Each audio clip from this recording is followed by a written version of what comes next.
South Delhi municipal corporation के west zone की अध्यक्ष श्वेता सैनी जी हमारे साथ मौजूद हैं। आइए जानते हैं उनसे कि बाकी लोगों के कंपैरिजन में उन्होंने अपने कार्यकाल में क्या क्या कुछ नया काम किया। मैम, धन्यवाद। आपने क्वेश्चन किया कि मैंने बाकी लोगों से अलग क्या काम किया, तो मैं आपको बताना चाहूँगी कि आप शायद यहाँ मुझसे पहले भी आए होंगे इस बिल्डिंग में, लेकिन अगर आज आपने ध्यान दिया होगा कि तो दीवारें स्वयं बोल रही हैं। आपने देखा कि हमने जब मैं यहाँ पर आई 6 जुलाई को, उसके बाद 15 अगस्त को जो हमने स्वतंत्रता दिवस मनाया, उसमें हमने एक अलग इनिशिएटिव लेकर इस बिल्डिंग की पाँचों हमारे फ्लोर जो हैं वो अलग अलग डिपार्टमेंट बैठते हैं। उन डिपार्टमेंट की तरफ से लोगों को क्या सुविधाएं दी जाती हैं, वो सब सुविधाएं अगर आप एजुकेशन डिपार्टमेंट की जैसे बिल्डिंग में जाएंगे तो वहाँ आपको पिक्चर मिलेगी बुक्स की, वहाँ आपको पिक्चर मिलेगी मील की, वहाँ आपको पिक्चर मिलेगी जो हम बच्चों को जो सुविधाएं दे रहे हैं।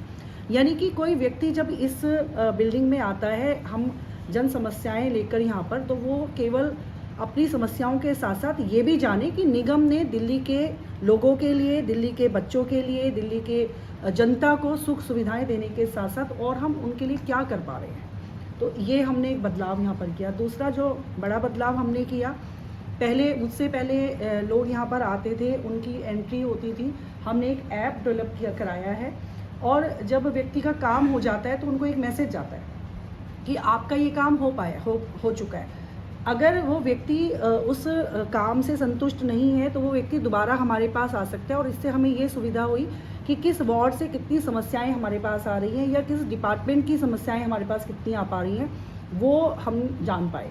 तो बाकी जन समस्याओं के लिए मैं प्रतिदिन यहाँ पर 1 बजे से 3 बजे तक बैठती हूँ और आज आप देख सकते हैं अभी 5:15 बजे हैं, तो डेली मेरा लगभग 6 बजे तक यहाँ बैठना होता है। उसके साथ साथ स्वच्छता को लेकर हमने काम किए। जो हमारे ऐसे कुछ ढलाव थे जो बंद हो चुके थे, मतलब उनको हमने FCTS में कन्वर्ट कर दिया। उसके पास में कोई FCTS लगा है, उन ढलावों को बंद करके हमने नेकी की दीवार या बर्तन भंडार या बुक बैंक, इस तरीके की सुविधाएं लोगों को दी हैं। ओपन लाइब्रेरी हमने अपने जोन में स्टार्ट की है। ऐसी बहुत सी सुविधाएं लोगों को हमने दी हैं जो मुझे लगता है कि लोगों के जीवन में और उनके जीवन के, मैं कहूँगी कि एक संस्कार देने का काम भी निगम ने किया है। मैम, हेल्थ इश्यूज और सैनिटाइजेशन को एड्रेस करने के लिए आपके निगम ने क्या काम किया? देखिए, निगम जो है वो स्वच्छता के लिए ही जाना जाता है और स्वच्छता के साथ साथ स्वास्थ्य का भी एक प्रमुख घटक है।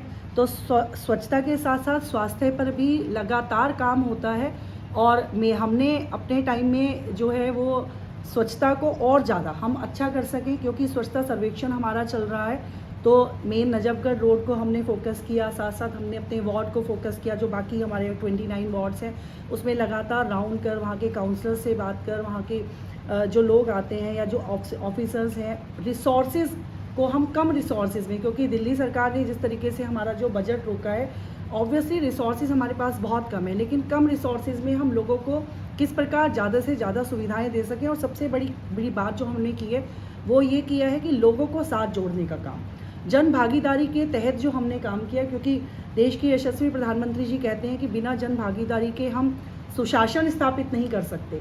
तो हमने अपने कार्यकाल में लोगों को साथ मिलाकर काम करने का काम किया है। चाहे हमने स्टार फाउंडेशन की मदद से अपने जो कोरोना वॉरियर्स थे उनको हमने प्रोत्साहित करने के लिए पुरस्कार दिए, या हमने ओपन लाइब्रेरी स्टार्ट की, या हमने अपने जोन में जो हमारे ऐसे बच्चे थे जिनके पास सुविधाएं नहीं थी, उनको हमने ऐसे 60 बच्चों को मोबाइल फ़ोन और टैबलेट्स देकर उनको उन बच्चों के बराबर खड़ा किया जिन बच्चों के पास सुविधाएं थी।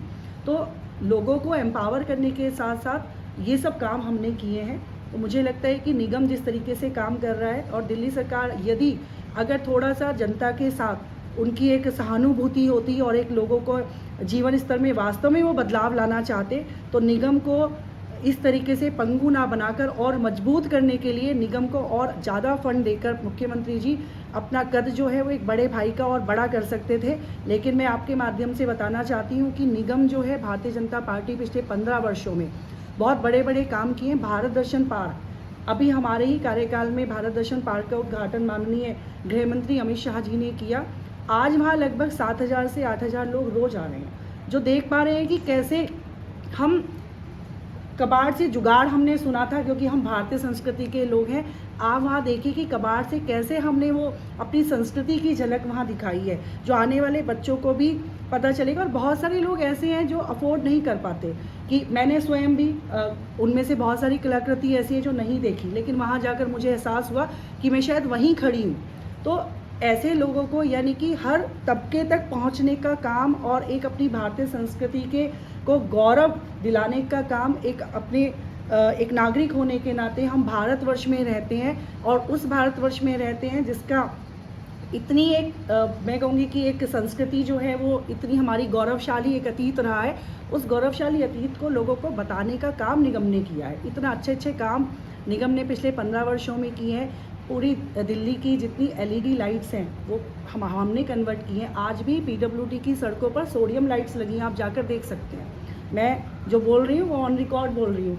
आप देख सकते हैं पीडब्ल्यूडी की सड़कों पर आज भी सोडियम लाइट लगी है, जबकि हमने 2017 में ही एलईडी लाइट्स कन्वर्ट कर दी थी। हमारी उस समय की जो मेयर थी कमलजीत सहरावत जी, उनको तत्कालीन राष्ट्रपति जी ने पुरस्कार देकर सम्मानित किया था इस बात के लिए। मैम एक सवाल, आखिरी सवाल ये पूछना चाहूँगी मैं आपसे कि आप कह रही हैं कि आम आदमी पार्टी जो है वो वितरण नहीं कर रही है फंड्स का, लेकिन जब सेंट्रल जो है वो स्टेट को फंड नहीं देगी तो ये काम कैसे होगा? तीनों जगह अलग अलग चीज़ें मैम, पहले बीजेपी, फिर आम आदमी पार्टी, फिर बीजेपी, तो कैसे एक साथ काम हो कि सब सुचारू ढंग से चल सके?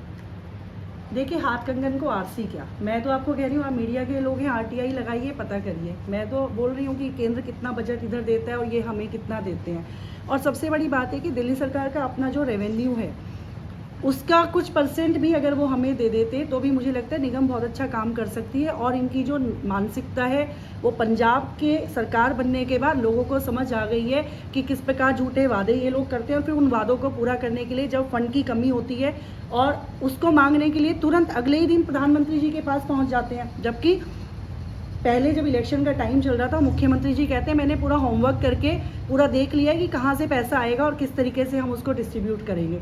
तो मैं कहना चाहती हूँ कि ये केवल एक भ्रम की राजनीति फैलाने का एक काम इन्होंने किया है मुख्यमंत्री जी ने, और जिस प्रकार से एक दूषित वातावरण की ये राजनीति कर रहे हैं, क्योंकि जैसा व्यक्ति खुद होता है उसको वैसा ही सब नज़र आते हैं। तो इनका खुद की मानसिकता जो है वो इतनी दूषित है कि इनको सारी दुनिया दूषित नज़र आती है।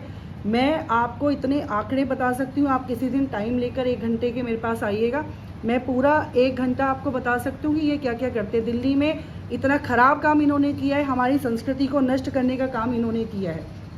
जिस घर का पुरुष भी अगर शराब पीता होगा, वो पुरुष भी कभी नहीं चाहेगा कि मेरा बच्चा शराब पिए।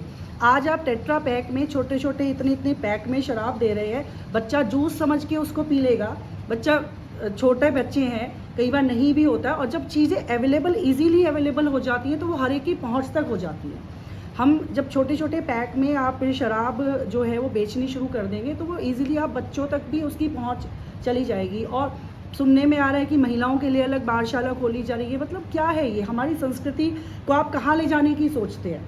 तो मैं बहुत जिम्मेदारी के साथ कहना चाहूँगी कि भारतीय जनता पार्टी का, प्रधानमंत्री जी की तो बात आप छोड़ ही दीजिए, हम जैसा छोटा कार्यकर्ता भी इस तरीके की राजनीति नहीं करता है। दलगत राजनीति से ऊपर उठकर हम यहाँ काम करते हैं। आज मैं अगर इस चेयर पर बैठी हूँ, मैं किसी से नहीं पूछती हूँ कि आप कहाँ से आए हैं, किस पार्टी से आए हैं। हम जब बने हैं तो सबका साथ, सबका विश्वास और सबका विकास और सबका प्रयास, ये प्रधानमंत्री जी ने जो हमें मूल मंत्र दिया है, भारतीय जनता पार्टी का एक एक कार्यकर्ता उस मूल मंत्र को लेकर काम करता है। और मैंने पूरे 5 वर्ष एक जनप्रतिनिधि होने के नाते अपने वार्ड के साथ साथ पार्टी ने मुझे जो भी जिम्मेदारी दी उसी एक मंत्र को लेकर हमने काम किया। और इसीलिए शायद इतने रिसोर्सेज कम होने के बावजूद, इतनी विषमताएं होने के बावजूद, भारतीय जनता पार्टी का एक एक पार्षद आप जाकर देखिए अपने अपने क्षेत्र में, सबने अभूतपूर्व काम किए हैं। और मैं सभी का बहुत धन्यवाद भी करना चाहूँगी कि मुझे इस जोन को चलाने के लिए एक चेयरमैन होने के नाते जब भी मुझे मेरे साथियों की ज़रूरत पड़ी, मुझे सभी ने बहुत अच्छे से सहयोग दिया। आपके माध्यम से मैं अपनी क्षेत्र की जनता, अपनी दिल्ली की जनता, अपने उन सभी निगम पार्षदों का भी, अपने पार्टी नेतृत्व का, अपने सांसद जी का विशेष तौर से बहुत बहुत धन्यवाद करना चाहूँगी कि जिन्होंने हर समय, अगर कहीं पर भी हमें कोई कमी फील हुई, हमें कोई बजट की कमी थी, हमें कुछ ऐसी लोगों की सुविधा, उनको कोई सुविधा देनी थी, चाहे वो जिम हो, चाहे वो झूले हों, चाहे वो गजीबो हट हो, चाहे वो कोई बड़ा काम हो, खुद मेरे वार्ड में इतने काम सांसद जी के माध्यम से हो पाए हैं। तो मैं धन्यवाद करती हूँ आपके माध्यम से अपने उन सभी नेताओं का जिन्होंने हमें इन 5 वर्ष काम करने के लिए आगे प्रेरित भी किया और एक प्रेरणा भी दी और हर समय हमारे साथ एक कंधे से कंधा मिलाकर खड़े रहे। मैम, केजरीवाल जी का कहना है कि जो बीजेपी गवर्नमेंट है वो डर चुकी है और इस वजह से उन्होंने अपने इलेक्शंस पोस्टपोन कर दिए, तो इस पर अपना विचार बताइए। देखिए, ऐसा है, डरने की तो बात मैं आपको जब कह रही हूँ कि मेरे जैसा कार्यकर्ता भी नहीं डरता, तो बात तो गवर्नमेंट की तो आप बात ही छोड़ दीजिएगा। ये केवल खिसियानी बिल्ली खंबा नोचे वो वाली बात है, क्योंकि इनको लग रहा था कि हमने 5 साल में इनको इतना ज़्यादा परेशान कर दिया है, इतना ज़्यादा हमने बजट नहीं दिया। आप देखिए ना, ये शायद इतिहास में पहली बार हुआ होगा कि चुने हुए जनप्रतिनिधि, हमारे महापौर, हमारे नेता सदन, हमारे स्थायी समिति के अध्यक्ष और बाकी कुछ पार्षद वहाँ पर 30 पार्षद हमारे लगभग 15 दिन मुख्यमंत्री जी के घर के आगे इतनी ठंड में जनवरी के महीने में वहाँ सड़क पर बैठे रहे।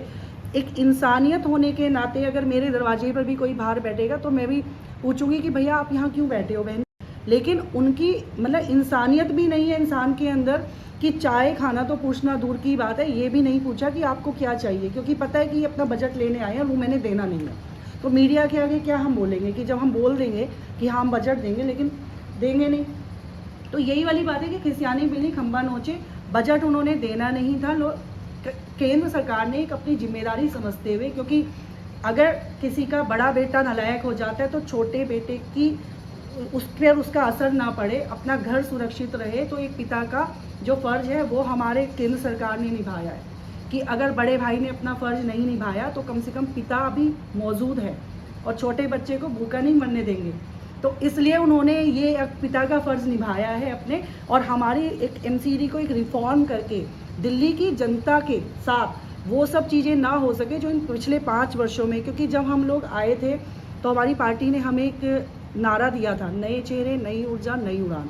और मैं आपको बहुत विश्वास के साथ कहती हूँ कि हर एक पार्षद अपने अंदर एक नई ऊर्जा लेकर आया था और बहुत सारे काम हम ऐसा करना चाहते थे कि जो अभूतपूर्व हो, और कुछ हम कर पाए लेकिन कुछ हम नहीं भी कर पाए। शायद अगर हमारे पास बजट होता तो ये वाला जो हमारे 5 साल का कार्यकाल था ये एक ऐतिहासिक कार्यकाल रहता, लेकिन उन सब रिसोर्सेज की ना होने की वजह से वो सब सपने, वो सब दिल्ली के जनता को जो हम सुख सुविधाएं शायद और बेहतर दे सकते, तो वो हम नहीं दे पाए। इसलिए केंद्र सरकार ने एक भूमिका अपनी, मैंने कहा पिता की एक भूमिका निभाते हुए एक दिल्ली को संभालने का काम किया है। उसका जो रिफॉर्मेशन है वो आपको बहुत थोड़े दिनों में पता चलेगा कि किस प्रकार उन्होंने इसका एक प्रारूप बनाया है, और उस प्रारूप के तहत जो भी चीज़ें होंगी वो सबके सामने होंगी, और भारतीय जनता पार्टी का एक एक कार्यकर्ता दिल्ली की जनता के लिए जवाबदेही भी है और हम एक कर्तव्य भी है हमारा, और उसके लिए हम लगातार